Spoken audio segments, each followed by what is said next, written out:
네, 안녕하세요. 포그레코즈의 고우석입니다. 네. 오늘 김혜솔 시인님을 모셨는데 한번 자기소개 부탁드립니다. 네, 안녕하세요. 김혜솔입니다. 일단 시를 쓰고 있고요. 책 반입자를 작년에 출간을 했고, 올해 여름에 첫 시집이 나올 예정입니다. 왜 시를 쓰게 되셨나요? 너무 단도직입적인가요? 이 질문을 좀 여러 번 받았었는데, 음, 시 쓰는 거는 사실 저한테 막, 왜 쓰게 됐지? 이런 생각을 하면서 쓰게 된 건 아니었고, 되게 많이 사랑했던 사람이랑 헤어진 다음에 감정이 이제 되게 북받치게 되잖아요. 네. 그럴 때 갑자기 그냥 많이 쓰게 된 거에 가까워요. 그럼 학창 시절 때 아니요, 그러셨나요? 되게 사실 학교 졸업하고 사실 많이 썼죠. 그래서. 근데 그 전에 네.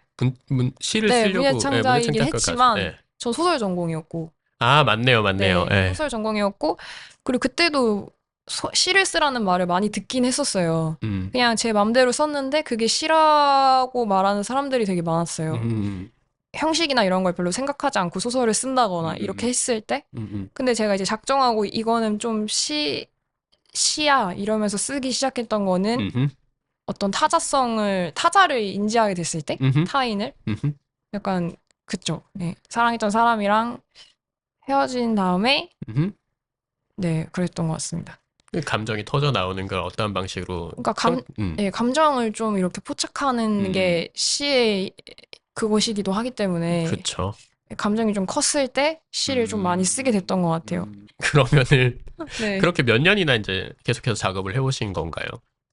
작업을 그거를 막 엄청 오래 하진 않았었고, 음, 그냥 몇 년을 좀 열심히 썼어요. 되게 음, 단발적으로 많이.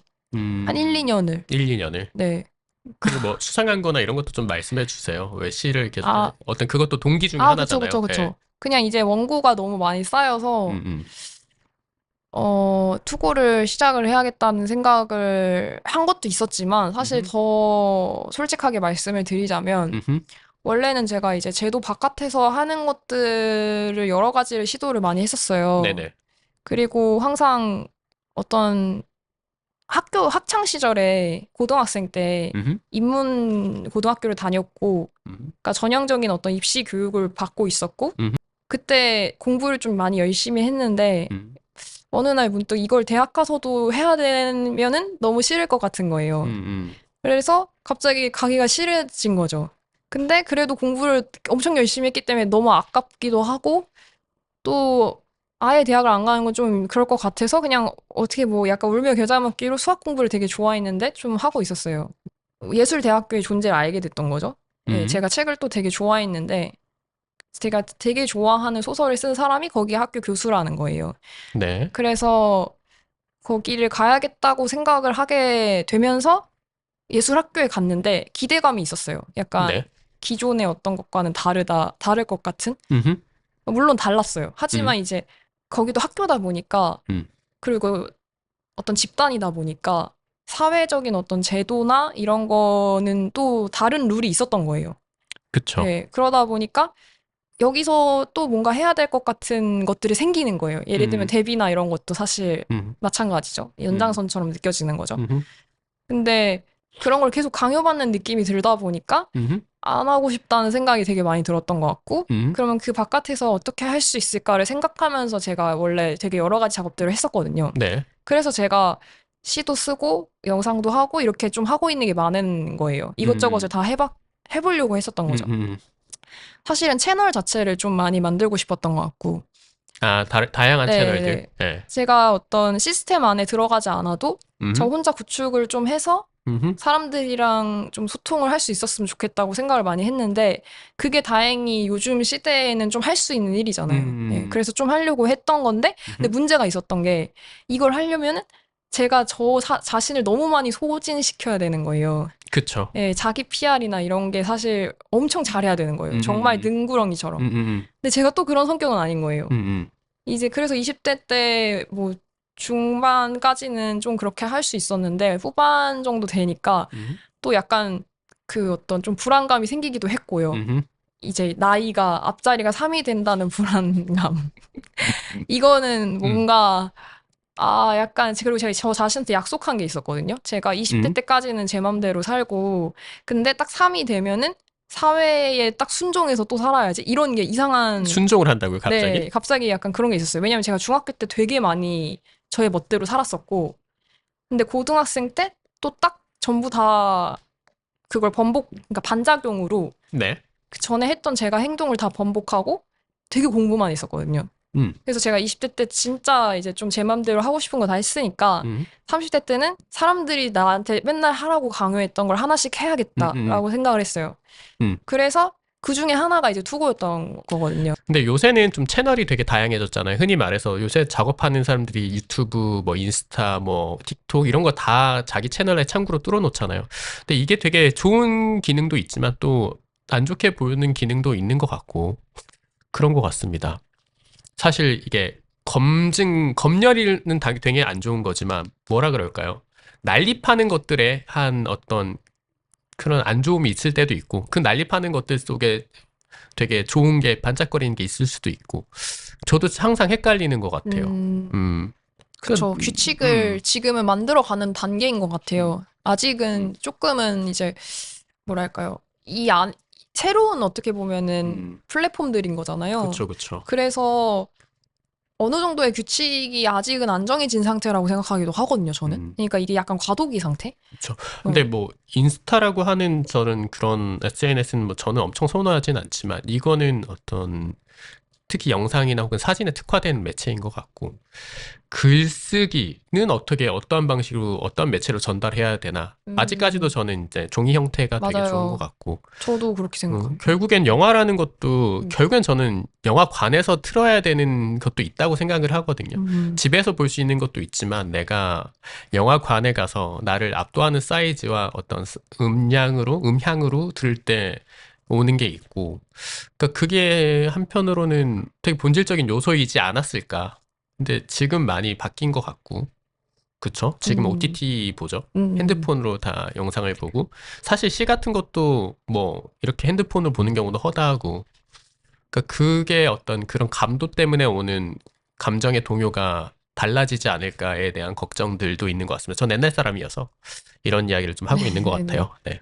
사실 저희 채널이 영화 관련 인터뷰 채널인데요. 그 시인님께서는 작년에 제가 알기로는 네네. 영상과 대담의 대담의 형식으로 형식으로. 시쓰기라는 수업을 하셨고 이걸 통해서 영상들을 재조립해서 영화제도 출품을 하시고 그리고 시 언어, 영상 언어의 어떤 그런 간극과 연결성에 대해서 좀 고민을 많이 하셨던 걸로 알고 있어요. 그래서 네네. 그런 것에 대한 어떤 일련의 과정들을 좀 듣고 싶고 왜 이걸 기획하게 됐으며 어떠한 방식으로 진행이 되었나 이게 좀 음, 궁금합니다.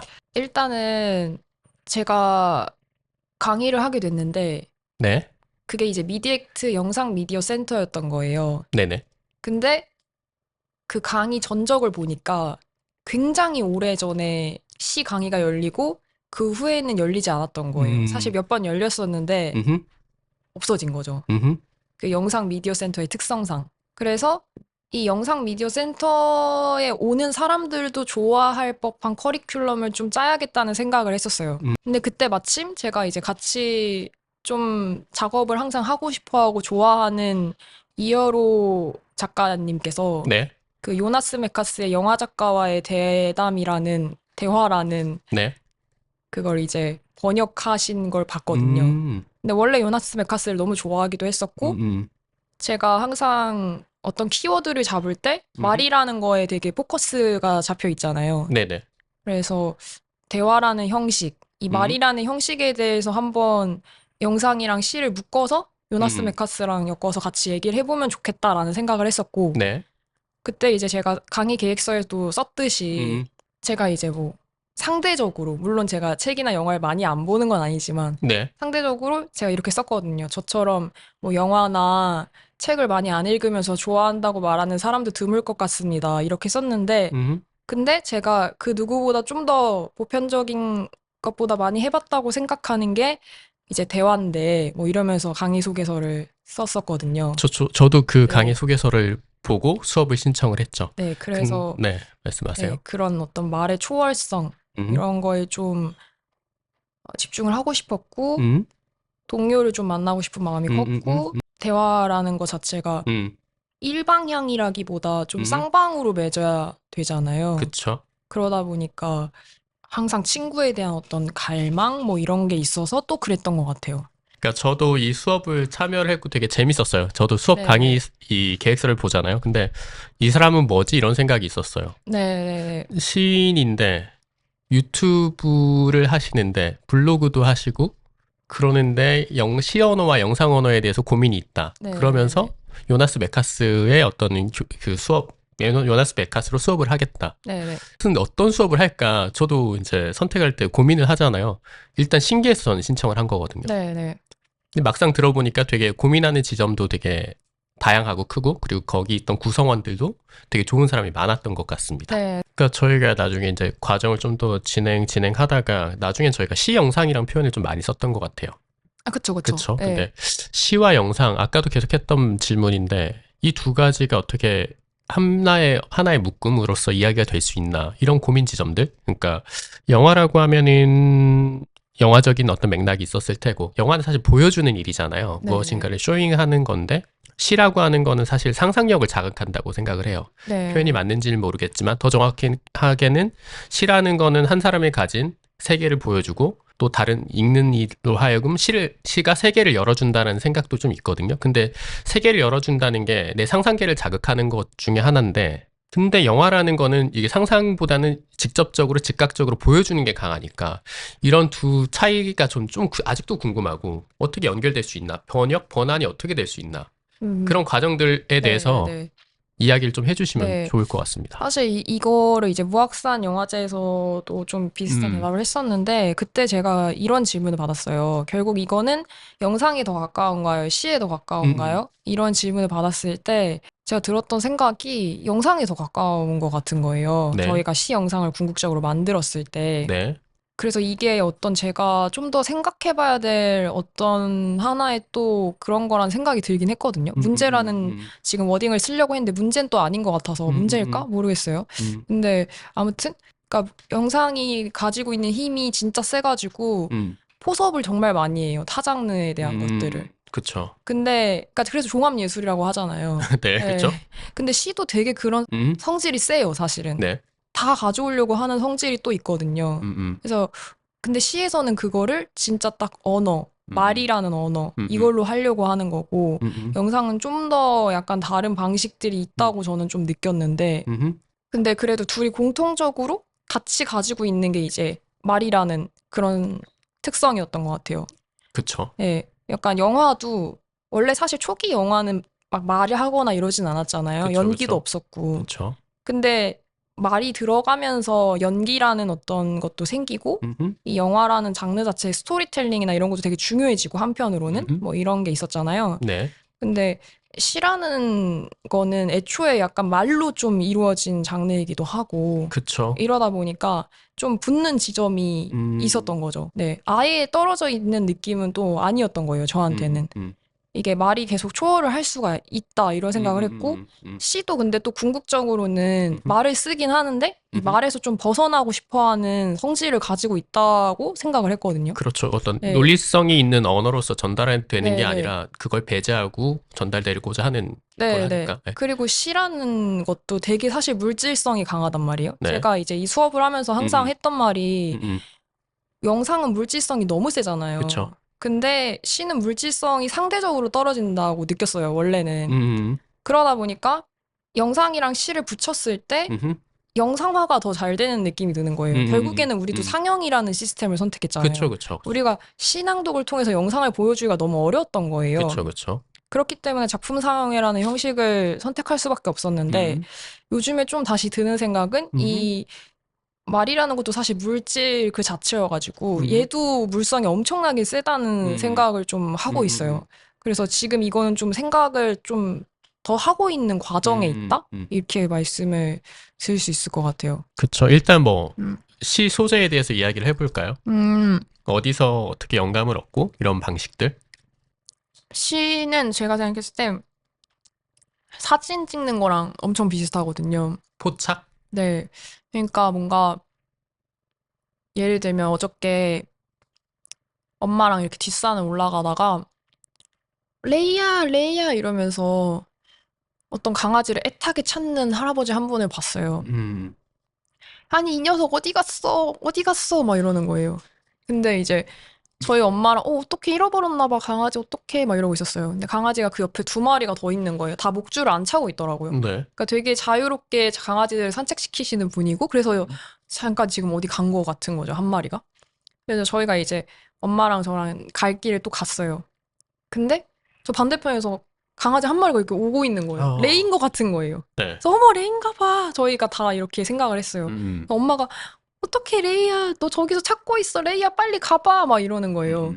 레이가 자기 이름 좀 부르니까 살짝 뒤돌아보더라고요. 그래서 자기 이렇게 막 갔어요. 이렇게 뚜벅뚜벅. 되게 너무 귀여웠어요. 막 몽실거리고 그 뒷모습이. 근데 이런 게 인상적으로 저한테 왔겠죠?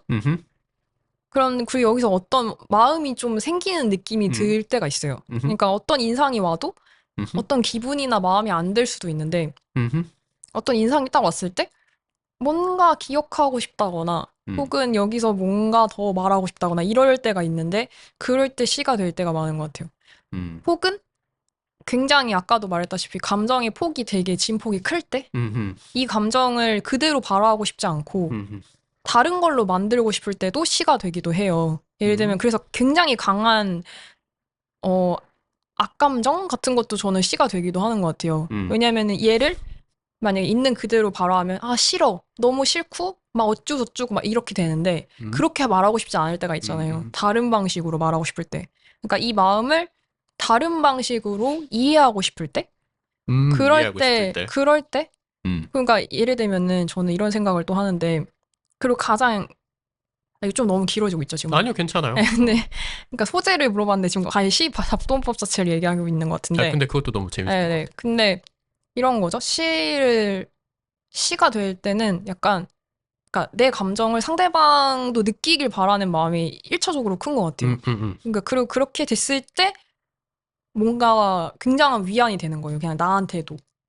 근데 내가 느끼는 거를 그냥 서술하면은 서술한다고 해서 그 사람이 그걸 느낄 수 없잖아요. 그쵸. 예. 그러니까 정황이 필요하고 여러 가지 어떤 체험을 할 수 있는 그런 방식들에 대해 생각을 하는 거죠. 그러면서 사실 형식에 대해서도 생각을 하게 되는 거고. 하여튼 그래요. 근데 소재 포착은 체험? 소재 포착은 그러니까 약간 나한테 인상적인 어떤 순간을 뭐 기분, 뭐 마음에 가까운 것 같습니다. 예. 갑자기 저는 네. 듣다 보니까 인상하니까 루루카라는 시인의 인상과 풍경이라는 책이 갑자기 생각이 나네요. 왜 그런지는 모르겠지만 네. 여튼 생각이 났습니다. 네. 시라는 거. 그러니까 시라는 거 자체는 우리가 그러니까 이 언어와 이성, 그러니까 언어로서 전달될 수 있지만 될 수밖에 없지만 언어 이상의 언어 너머의 것을 전달하고자 하는 게 시인 것 같아서 그러니까 그 인상일 수도 있고 세계일 수도 있고 그런 것 같습니다. 근데 이게 좀 궁금한 게 계속해서 이 시와 저희가 오늘 이야기하고 있는 영상이잖아요. 시와 혹은 영화. 이 둘의 차이에 대해서 본인이 생각하는 저희가 작업했던 시 영상 말고 네네. 이 둘이 어떠한 차이점을 갖고 있고 어떠한 전달 지점이 비슷하며 이런 걸 좀 설명해 주세요. 영상은 이제 비슷한데 영상은 그거를 카메라로 찍는 거에 더 가까운 것 같고요. 그러니까 영상도 사실 그럴 거 아니에요. 자기가 뭔가 보고 싶고 혹은 받고 이런 것들을 기록하고 싶은 욕구가 있을 거 아니에요. 근데 그거를 이제 카메라로 찍고 편집하고 이런 거라면 시는 머리로 찍고 언어로 발화하는 형태에 가까운 것 같고요. 근데 가장 큰 차이는 아무래도 진짜 그 존재하냐 대상이 실존하느냐 그런 거가 있다는 생각이 들긴 하죠. 어쨌든 있잖아요. 영상이라는 거는. 그렇죠. 눈에 보이는 무엇인가가 있죠. 물론 AI가 이제 좀 다른 방식의 영화를 만들고 있는 것 같긴 하지만 그러니까 AI가 만드는 방식은 사실 되게 소설에 가깝다고 느끼긴 하거든요. 저는 문학적인 것 같아요. 왜냐면 실제로 걔한테 명령을 내릴 때 앞으로는 그 서술하는 능력에 따라서 걔네가 만드는 영상 퀄리티가 달라진다고 하니까. 근데 그거 좀 이따 이야기하시죠. AI는. 네네. 네. 아무튼 그래서 근데 이제 우리가 지금까지 알고 있었던 영화는 어쨌든 대상을 찍어야 되고 찍기 위해서 여러 가지 인력이 필요하고 실제로 또 다른 물질들이 필요하고 이런 지점들이 가장 큰 차이처럼 느껴지기는 하는 것 같아요. 그리고 진짜 협업이다? 너무 협업이다? 라는 걸 전 좀 느꼈어요. 그 말이 와닿는 것 같아요. 네. 영화는 혼자 할 수 없다. 네네. 글은 혼자 쓸 수 있다. 네네. 막연하게 그냥 나눴을 때 글은 같이 쓸 수 없다. 네. 또 되잖아요. 글을 어떻게 같이 써? 그리고 그것도 네. 있어요. 영화는 또 같이 볼 수가 있거든요. 맞네요. 근데 글도 같이 볼 수가 있는데, 네. 근데 글은 되게 다른 게 같이 봐도 되게 1대1 관계가 되는 것 같아요. 영화도 물론 그런 느낌이 있을 수도 있지만, 어쨌든 공동 경험을 한 거에 더 가까운 것 같거든요. 같이 네네네네. 영화를 봤을 때. 네. 근데 소설은 또 다른데, 시는 진짜 아무리 똑같은 시를 같이 읽어도 1대1로 관계 맺는 기분이 엄청 들어요. 그러니까 왜냐면은 시를 읽거나 시를 쓸 때는 그 나라는 매체가 엄청 커지기 때문에 그런 것 같아요. 물론 영화도 그럴 때가 있지만 예를 들면 영화를 봤을 때 감독이 엄청 보이는 경우도 있긴 있잖아요. 그럴 때는 감독이랑 조금 더 사적인 관계를 맺는 느낌이 전 들거든요. 근데 좀 지금 저희가 말하는 건 좀 상대적으로 보편적인 영화를 생각했을 때는 감독이랑 관계를 맺는다기보다는 그 영화 속 세계관이나 캐릭터랑 관계를 맺는 경우가 더 있는 것 같다. 근데 시는 좀 더 그 시를 쓴 사람과 직접적으로 관계 맺는 경우가 많은 것 같아요. 심지어는 이제 그 사람이 된다는 느낌이 더 가깝고. 그러니까 저는 거기서 약간 플러스 하자면은 영화는 시간성이 있는 것 같아요. 네네네. 뭐 1시간, 2시간까지 어떤 그 시간이 영화의 세계는 흘러가고 있고, 우리 관객의 세계는 이 시간이 또 흘러가고 있고, 근데 네네. 시라는 거는 시간으로 보진 않잖아요. 약간 제 생각에는 시에서는 시간이 사라지고, 그렇기 때문에 시간이 없기 때문에 무한성으로 치환될 수도 있고, 근데 영화라는 거는 무한성일 수 없는 어떤 타임라인이 정해져 있는 것대로 흘러가다 보니 우리는 그 타임라인 안에서 인지하게 되고, 그런 게 갑자기 문득 떠오르는 것 같습니다. 저도 무슨 말 하는지 정리가 안 됩니다. 이해했습니다. 근데 저는 살짝 영화도 요즘에 OTT로 보면 네.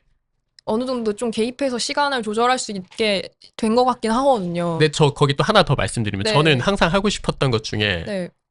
집에서 그 일시정지를 할 수 없는 플랫폼을 만들고 싶다. 영화 플랫폼을. 저 세계의 시간을 내가 마음대로 조정을 하고 네네네. 멈추고 내 타임라인대로 이 세계를 받아들이다 보면 이 전반적인 흐름이 전달이 되지 않는다가 저는 되게 큰 OTT나 혹은 집에서 보는 어떤 매체의 문제 아닌 문제 같아요. 저는 이제 오히려 그 지점이 OTT의 장점이다. 이렇게 생각하는 거긴 해요. 어쨌든 개입할 수 있는 여지가 좀 늘어나니까. 영화는 진짜 상당히 개입할 수가 없잖아요. 이 보는 사람들이. 그쵸, 영화관에서는. 네. 그렇게 되다 보면 이 영화가, 그러니까 시로 표현할 수 있을지 안 있을지 모르겠지만, 행 하나 읽고 멈추고, 약간 이런 느낌이 저는 있는 것 같아요. 영화를 그렇게 멈춰서 보면. 왜냐하면 이 시간의 흐름에 따른 감정이 쌓여야 되는데, 감정이 이만큼 쌓였다가 내가 화장실 갔다 왔어. 그럼 나는 감정이 다 사라져버린 상태거든요. 근데 이 감정이 여기서 시작되는 게 아니라 그 밑에서부터 다시 쌓아 올라가니까, 그 결국에는 그렇게 멈추면서 끝까지 봤을 때, 그러니까 이야기는 전달이 되겠지만 이 전반적인 어떤 그 감정선이 전달되지 않는다고 해야 되나? 그런 것도 좀 생기는 것 같습니다. 사실 그래서 요새는 이제 많이들 그 끊어 볼 수 있는 컨텐츠를 많이 만들죠. 네네네. 예전에 뭐 기본이 드라마 같은 경우는 50분, 뭐 1시간이었고, 영화는 1시간 반, 뭐 2시간, 2시간 반이었는데, 요새는 뭐 넷플릭스 보더라도 20분짜리 컨텐츠가 엄청 많고, 25분짜리? 그것마저도 되게 어떻게 표현해야 돼? 계속해서 묶여서 이어지는 내용이 아니라 되게 파편적으로 나눠지는 이야기들이 있는 것 같아서. 네. 그래서 아까 했던 다시 AI 이야기로 다시 가보시죠. 저는 항상 요새 관심 있는 게 사람들 오면 물어봐요. AI 어떻게 생각하나? 전제는 저는 안 좋다고 생각하고 안 좋다는 게 되게 그냥 단순하게 저건 사람이 만드는 게 아니다. 우연성에 기반한다. 그게 어떻게 개인의 혹은 사람의 작업물일 수 있겠냐? 라는 게 제 입장이고, 아까 말씀하셨던 어떤 그런 연장선상에서 네. 저는 그거를 진짜 잘 사용할 수 있을지는 저도 의문이긴 해요. 그리고 잘 사용할 수 있다 해도 많이 사용할지가 의문이긴 한데, 근데 되게 좋다고 생각하는 게 전 좀 전제되어 있기도 해요. 어쨌든 도구가 늘어난 거니까. 왜냐면은 사진기가 처음 생겼을 때 시의 역할을 좀 많이 가져간다고 되게 싫어했거든요. 그러니까 무언가가 항상 처음 나왔을 땐 다들 반감이 더 강했단 말이에요. 그리고 그거는 대체할 수 없다 이렇게 얘기를 했거든요. 근데 제가 생각해도 대체할 수 없는 것도 맞는 것 같아요. 예를 들면은 지금의 영화가 하는 건 AI 영화는 할 수 없겠죠. 그쵸. 그런 거예요. 저는 새로운 장르가 그냥 아예 독자적으로 나올 거라는 입장에 더 가깝고요. 동의합니다. 근데 이제 그 장르가 과연 정말 재밌을까가 이제 관건인 건데, 이 장르의 진입장벽이 상대적으로 낮다는 게 이 장르가 마냥 재미없을 수는 없다는 거죠. 그러니까 진입장벽이 낮으면 종사하는 사람들이 많아질 수밖에 없고, 그러면 어떤 식으로든 전 발전을 하기 마련이라 생각하거든요. 그러니까 내가 상상했던 거를 진짜 언어 능력만 탁월하면은 구현을 제대로 해줄 수 있는 시스템이 나오는 거라면, 그게 물리적으로 구현을 정말 잘해주는. 예를 들면은 AI 그림 그리는 것도 마찬가지고, 이게 네. AI가 있다고 해서 사람들이 다 그림을 엄청 잘 그리는 게 아니고 영상을 되게 잘 만드는 게 아니라 진짜 어떤 관념어를 쓰는가, 어떤 조어를 쓰는가, 막 이런 거에 따라서 되게 달라진다고 하더라고요. 그러니까 사실 언어 능력이 정말 중요해지는 거예요. 오히려 역설적으로. 이게 좀 전 재밌다고 생각도 하는데, 예를 들면은 이 영상 매체나 이미지 매체가 되게 강해지면서 텍스트 매체가 예전보다 되게 많이 좀 그러니까 주목을 여전히 받지만 당연히 기본적인 베이스지만 힘이라고 말하고 싶지 않지만 약간 그래도 상대적으로 옛날에는 왜냐면 너무 셌잖아요. 언어의 힘이, 그쵸. 텍스트의 힘이. 거의 모든 게 다 텍스트로 진행이 됐었으니까. 매체가 텍스트밖에 없었을 수도 있으니까. 근데 지금은 사실 이미지가 너무 세거든요. 그쵸. 근데 AI라는 것은 다시 언어의 힘이 엄청 세다는 생각이 들게 하거든요. 언어가 치환이 되니까 영상으로. 언어를 써서 조작을 하는 거니까 애초에. 그러니까 텍스트의 힘이 사실 다시 엄청 세지는 느낌이 되려 들어요. 그래서 좀 신기하기도 하거든요. 저는 이제 문학하는 사람 입장에서는. 그래서 하나의 어떤 도구로서 좀 재밌는 어떤 영상을 할 때 예를 들면 카메라나 편집 능력이 없는 사람들은 예전에는 잘 시도조차 하기가 어려웠다면 이제는 만약에 텍스트 능력, 언어 능력만 좀 잘 구축을 하면은 내가 원하는 이미지나 영상을 만들 수 있는 시대가 온다면 그거에 대한 기대감도 저는 어느 정도는 있는 편인 거죠. 근데 일단은 기존에 그러니까 새로운 매체가 새로운 어떤 기능을 수행하는 어떤 프로그램이 등장한 거니까. 그러니까 그런 일련의 사건들도 있었잖아요. 최근으로 따지면 헐리우드나 막 이런 데서 그 AI 그러니까 연출가들, 배우들이 그거에 반대하는 시위도 했었고, 그전에는 어떤 교양곡 같은 거를 AI가 했다고 안 하고 그냥 이제 하다가 마지막에 끝나고 나서 AI가 했어요라고 하니까 사람들이 되게 집단 항의를 하고, 그러니까 이런 식도 생겼던 것 같고, 그러니까 기본적으로 AI라고 하는 어떤 그런 고정관념에 고정관념에 기반해서 AI를 바라봤을 때 인간이 한 것이 아니다가 생기는 것 같기도 하고. 근데 사실 결국에는 우리 안에 자리 잡은 하나의 툴로서 같이 갈 수밖에 없는 상황이기도 하죠, 지금은. 시를 쓰는 것이 해솔한테 어떤 의미가 있으며, 일단 그것부터 할까? 어떤 의미가 있으실까요? 시를 쓴다는 것. 생존의 의미가 있는 것 같습니다. 생존하게 해주는 것 같아요. 시를 쓴다는 게 살게 한다? 나를? 근데 그 살게 한다는 게 어떤 물질적 삶인가요? 혹은 어떤 나의 물질적이라기보다는 오히려 물질적이라고 하긴 어렵죠. 아시잖아요. 네. 근데 뭐 물질적인 걸 또 가능하게 하려고 하기 때문에 어려운 것 같고요. 그건 진짜 어려워요. 근데 엄청 어렵고. 근데 뭐 정신적인 거라고 딱 말하기는 어렵지만 그냥 살아있는 느낌이 들어서가 제일 가까운 것 같습니다. 그냥 제일 살아있는 것 같아요. 작업을 할 때. 그리고 그러면 저희가 작년에 했던 시 영상 이런 수업 관련해서 혹은 이런 영상을 만드는 것도 계속 하실 예정인지, 계획이 있으신지 이런 것도 좀 궁금합니다. 제가 지금 계속 뭔가 시도하고 있는 것들은 장르랑 장르를 좀 횡단하는 그런 거에 가깝다고 생각을 하고요. 좀 채널을 많이 만드는 그런 거에 가까운 것 같고요.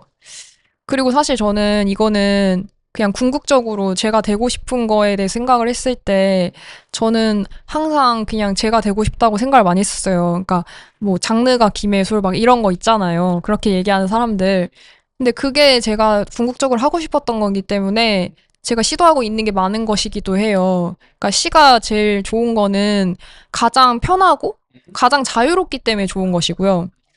근데 제가 궁극적으로 하고 싶은 거는 그 초월 월드라고 저만의 그 초월 월드를 좀 건국하는 그런 걸 하고 싶어요. 그러니까 아니 갑자기가 아니라 원래 이게 제 오래된 꿈입니다. 근데 이제 제가 부캐가 있는데 호저라는 캐릭터가 있어요. 알죠. 호저 알고 있죠. 호저 설명 잠깐 해주시죠. 호저가 뭔지. 호저는 제 부캐인데 이제 야행성이고 산 미치광이의 총칭이고 이런 거예요. 네. 근데 딱 그러니까 되게 가시가 이렇게 큰 고슴도치인데요. 일반 고슴도치보다 커요. 그래서 호저한테 가시 찔리면 맹수도 꼼짝을 못 하거든요. 근데 제가 이 딱 캐릭터를 보고 아 뭔가 되게 동질감 같은 걸 느낀 거예요. 저도 이제 먼저 공격하지 않는 이상은 가만히 있는 편. 그리고 그렇게 세진 않지만 누가 건드리면은 반드시 뭔가 이렇게 가만히 있지 않을 거야 이렇게 하는 스타일이거든요. 그래서 초월 아까 뭐야? 초월 월드? 아, 이게 초월 월드. 그래서 이제 초월 네. 일기도 있고요. 제가 쓴 것 중에. 네. 근데 사실 좀 작업한 게 많기도 해요, 저는 사실은. 솔직하게 초월 월드를 꿈꾸시는지는 몰랐어요. 아, 그래요? 제 개인 홈페이지도 초월 월드잖아요. 그러니까 그거를 그러니까 표현으로서의 네. 초월 월드인 줄 알았는데 아. 진짜 이거를 근데 이제 건국하겠다. 아, 근데 그게 있었어요. 그래서 호저라는 건 캐릭터고 호저 만화도 있었거든요, 사실은. 제가 만화도 했었는데 근데 이제 이 호저라는 캐릭터가 제가 죽은 뒤에도 각각의 장르를 횡단하면서 오래오래 살아남았으면 좋겠다라는 생각을 20대 딱 중반 때 했었어요. 그래서 이제 그 초월워드를 구축하기 위한 여러 가지를 했었고 그 중에 하나가 사실 또 어떤 데뷔도 있었던 거고 이런 거예요. 그래서 저는 근데 궁극적으로는 그래요. 근데 이런 제 태도 때문에 항상 제가 부끄럽기도 한 거예요. 왜냐면 왜 나는 시인의 어떤 그런 막 시에 막 시 쓰다가 막 이런 느낌이 잘 안 들기도 아까도 말했다시피 그러니까 그 제가 잘못됐나? 뭐 이런 생각도 되게 많이 하는 거예요. 근데 이거 그래서 되게 말하기가 어려워요. 뭔가 이런 그러면 거. 다음부터 시인 네. 김해솔 말고 초월 네. 월드 건국자 김해솔로 하시죠. 근데 그게 수식이 이제 그거를 납득시키기 위한 단계까지 아직 못 간 것 같아요. 아, 그러니까 아직은- 네, 아직은 네. 설명하기가 어려운 거죠. 아. 예를 들면 안녕하세요. 저 초월월드 건국 김혜솔입니다. 이게 저에 대해서 어떤 포지션도 정해주기가 아직 어려워요. 만약에 제가 어느 순간 그걸 했다면 이제 다르겠지만, 그러니까 보편적으로 사회에서 불릴 수 있는 수식어는 또 필요한 거죠. 근데 이제 제가 궁극적으로 하려고 하는 건 그거기 때문에 영화에도 관심이 있고, 시에도 관심이 있고, 뭐 소설에도 관심이 있고, 그림에도 관심이, 전 전시도 좀 하고 그랬었잖아요. 그러니까 모든 네. 장르의 것들을 다 섭렵하면서 엔간하면은? 엔간하면 근데 원래는 제가 그것들을 심지어 다 프로 수준으로 잘 하고 싶었어요. 근데 어렵죠. 그러니까 동료가 필요해진 거예요, 사실. 근데 이거 약간 저희가 네. 시간이 없어서 하는 말을 하는데 네. 초월 월드의 건국 이념은 뭔가요? 건국 이념이요? 네.